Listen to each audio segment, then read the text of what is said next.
Hello friends, welcome back to my channel. இன்றைக்கி வீடியோவில் அதிரசம் recipe பார்க்க போகிறோம். அதுவும் ரொம்ப சாஃப்டாக பிகினர்ஸ் கூட ஈஸியாக பண்ணுற மாதிரி ஸ்டெப்ஸ் எல்லாம் இதில் நான் சொல்லியிருக்கேன். நீங்கள் கண்டிப்பாக ஃபாலோ பண்ணி நீங்களும் வீட்டில் செஞ்சு பார்த்துட்டு கீழே கமெண்ட் செக்ஷனில் சொல்லுங்கள் ஃப்ரெண்ட்ஸ். இது ஏன் தீபாவளிக்கு போடாமல் இப்போ போடுறேன்னு யோசிக்காதீங்க. இந்த வருஷம் தீபாவளி கிரானம் அப்புறம் அமாவாசை இதெல்லாம் பேஸ் பண்ணி நிறைய பேர் கும்பிடாமல் விட்டுருப்பாங்க. அதனால் எல்லோரும் கார்த்திகை தீபத்தை கும்பிடுவாங்க. அதனால் அதை பேஸ் பண்ணி யூஸ்ஃபுல்லாக இருக்கும்னு சொல்லிவிட்டு நான் இந்த ரெசிபி இப்போ போஸ்ட் பண்ணுறேன் ஃப்ரெண்ட்ஸ். சரி, இப்போ வாங்க நம்ம வீடியோக்குள்ளே போகலாம். அதுக்கு மாவு பச்சரிசியை நீங்கள் வாங்கிக்கணும் கடையில். இந்த பச்சரிசியில் பண்ணும்போது நிஜமாக ரொம்ப நல்லா சாஃப்டாக வரும். நல்ல ரிசல்ட்டு கிடைக்கும் நம்மளுக்கு. அதிரசம் முறுக்கெல்லாம் இந்த அரிசி வச்சு செய்யும்போது நம்மளுக்கு நல்லாயிருக்கும். நான் ஒரு 2 கிலோ அரிசி எடுத்திருக்கேன். அதை ஒரு 2 வாட்டி நல்லா வாஷ் பண்ணிவிட்டு அதுக்கப்புறம் அது மூழ்கிற அளவுக்கு தண்ணியை விட்டு நம்ம ஒரு 3 மணி நேரம் ஊற வைக்கணும். 3 மணி நேரம் டைம் இல்லைனாலும் பரவாயில்ல, 1 மணி நேரம் கூட ஊற வைக்கலாம். ஊற வச்சுட்டு அப்புறம் தண்ணியை நல்லா வடித்து விட்டுடணும். இந்த மாதிரி வடித்து விட்டுட்டு ஒரு காட்டன் கிளாத்தில் அரிசியை கொட்டி இந்த மாதிரி நல்லா பரப்பி விட்டு ஃபேனுக்கு அடியிலேயே நீங்கள் காய விடணும். வெயிலெல்லாம் இதை காய விடக்கூடாது. ஃபேனுக்கு அடியில் ஒரு 1/4 ஹவர் காய விட்டால் போதும். அப்புறம் பார்த்திங்கன்னா ஈரம்லாம் போயிடும். ஆனாலும் நம்ம தொட்டு பார்க்கும்போது கொஞ்சம் ஈரமாக இருக்கும். இந்த மாதிரி கொஞ்சம் அரிசி நம்ம கையில் இருக்கும் கீழே விழாமல். அதுதான் சரியான இது. அந்த டைமில் நீங்கள் மிஷினில் கொடுத்து அரைச்சிக்கோங்க. நான் ஏலக்காவும் சுக்கும் போட்டு அரைச்சி எடுத்துகிட்டு வந்துட்டேன். இப்போது அடிகனமான இந்த மாதிரி ஒரு பாத்திரத்தில் நான் பாகு காய்ச்சிக்க போகிறேன். அதனால் 1.5 கிலோ வெல்லம் அளவுக்கு நான் எடுத்துக்கிட்டு அதை திருவிட்டு அதில் வெல்லம் மூழ்கிற அளவுக்கு தண்ணி விட்டு நம்ம அடுப்பு மேலே ஏற்றி வெல்லம் கரையிற வரைக்கும் ஹை ஃப்ளேமில் வச்சு இந்த மாதிரி கலந்து விட்டுக்கிட்டே இருக்கணும். ஏன்னா அடி பிடிச்சிரும். இப்போ பார்த்திங்கன்னா வெல்லம் நல்லா கரைஞ்சி வந்துருச்சு. இப்போ வெல்லம் கரைஞ்சி நல்லா கொதி வந்த பிறகு நீங்கள் மீடியம் ஃப்ளேமில் வச்சுருங்க. அட் த சேம் டைம் பார்த்திங்கன்னா பாகை செக் பண்ணுறதுக்கு சைட்லேயே இந்த மாதிரி ஃப்ளாட்டான சர்ஃபேஸ் இருக்கிற ஒரு பிளேட் எடுத்துக்கோங்க. அதில் கொஞ்சமாக தண்ணி விட்டுக்கோங்க. இப்போ மாவு நம்ம ஜெலிச்சு வச்சுக்கலாம் பாகு ரெடி ஆகிறதுக்குள்ளே. இது நீங்கள் பாகு ரெடி பண்ணுறது முன்னாடி கூட நீங்கள் பிகினர்ஸாக இருந்தால் நீங்கள் பண்ணி வச்சுக்கோங்க. இந்த மாதிரி மாவை ஜெலிச்சு விட்டுட்டு இந்த மாதிரி மேலே ப்ரெஸ் கொடுக்கணும். ஏன்னா மாவு ஈரமாக இருக்கணும். அப்போ தான் அதிரசம் நல்லா வரும். இப்போ நம்ம இடையில பாகை கலரி விட்டுக்கிட்டே இருக்கலாம். உங்களுக்கே தெரியும், ஃபஸ்ட் டைம் நீங்கள் கலரும்போது கொஞ்சம் லூஸாக ஈஸியாக கலக்க வரும். அதே மாதிரி நீங்கள் கலர பார்த்திங்கன்னா பாகு கிட்ட வரும்போது கொஞ்சம் கஷ்டமாக இருக்கும் நம்ம பாகு கலரதுக்கு. உங்களுக்கு ஒரு கொதி வந்த பிறகு ஒரு 10 நிமிஷம் கழித்து நீங்கள் இந்த மாதிரி செக் பண்ணிக்கோங்க. இதில் பார்த்திங்கன்னா இன்னும் பாகு வரல. தண்ணியில் புட்டிங்கன்னா இந்த மாதிரி கரைஞ்சிரும். அந்த டைமில் பாகு இன்னும் வரல அப்படின்னு அர்த்தம். இன்னும் ஒரு 10 நிமிஷம் வெயிட் பண்ணலாம். இப்போ பார்த்திங்கன்னா டார்க் கலரில் வந்திருக்கு பாருங்கள் வெல்லம். அதே மாதிரி கமரக்கட்டில் நாங்கள் சாப்பிடுவோம் இல்லைங்களா, அந்த ஸ்மெல்லு வரும்.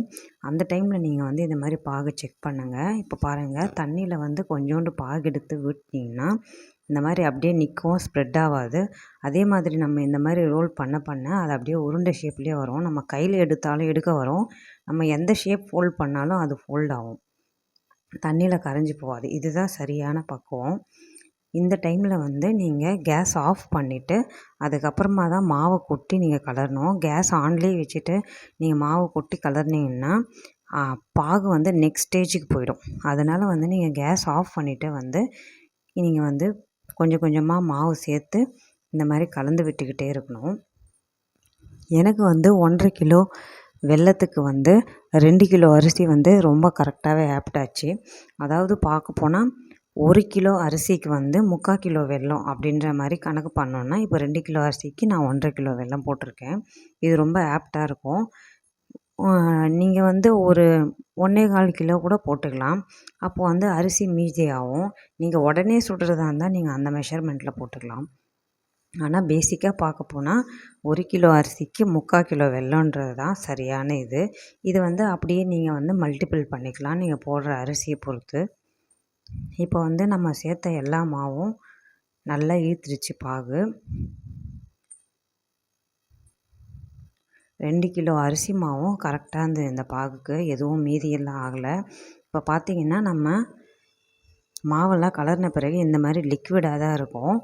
நம்ம வந்து இதில் ஒரு 3 டீஸ்பூன் அளவுக்கு நெய் சேர்த்து சும்மா கலந்து விட்டிங்கன்னா நெய்யில் சுட்ட மாதிரியே வந்து நம்மளுக்கு கொஞ்சம் ஃப்ளேவர் வந்து கிடைக்கும் நம்மளுக்கு அதிரசம்.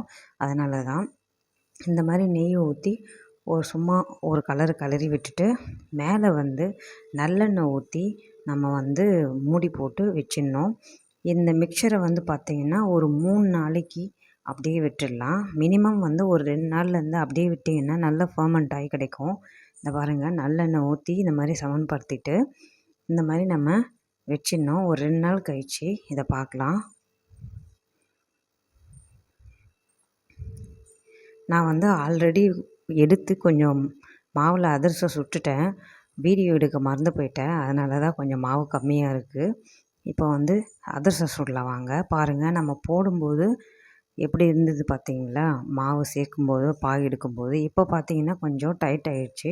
இப்போ இதுலேருந்து கொஞ்சோண்டு மாவு எடுத்து இந்த மாதிரி 2 கையிலையும் வச்சு உருட்டி விட்டுட்டு ஒரு பாலித்தீன் ஷீட்டு இல்லைன்னா எண்ணெய் கவரில் வந்து இந்த மாதிரி கட் பண்ணி வச்சுக்கோங்க. எண்ணெய் கவர் ரொம்ப பெஸ்ட் ஆப்ஷனாக இருக்கும் இதுக்கு.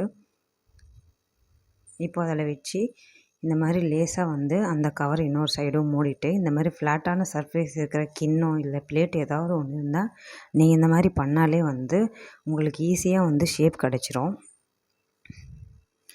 ரொம்ப மொத்தமாகவும் இல்லாமல் ரொம்ப மெலிசாகவும் இல்லாமல் கரெக்டான அளவு வந்து ஓரளவு கொஞ்சம் தடிமனாக இருக்கிற மாதிரி நீங்கள் வந்து எடுத்திங்கன்னா நல்லா சாஃப்டாக இருக்கும் அதிரசம். இப்போ நம்ம எண்ணெயில் போட்டு பொரிச்சு எடுக்கலாம். எண்ணெய் வந்து பார்த்திங்கன்னா மீடியம் ஃப்ளேம்லேயே தான் இருக்கணும். இந்த மாதிரி பூரிக்கெல்லாம் நம்ம தெளிப்போம் இல்லைங்களா, அந்த மாதிரி வந்து அதிரசம் மேலே தெரித்து விட்டு இந்த மாதிரி திருப்பி போட்டுக்கணும். இந்த மாதிரி உப்பி வந்தால் மட்டும்தான் நம்மளோட அதிரசம் வந்து சரியான பக்குவத்தில் இருக்குது அப்படின்னு அர்த்தம்.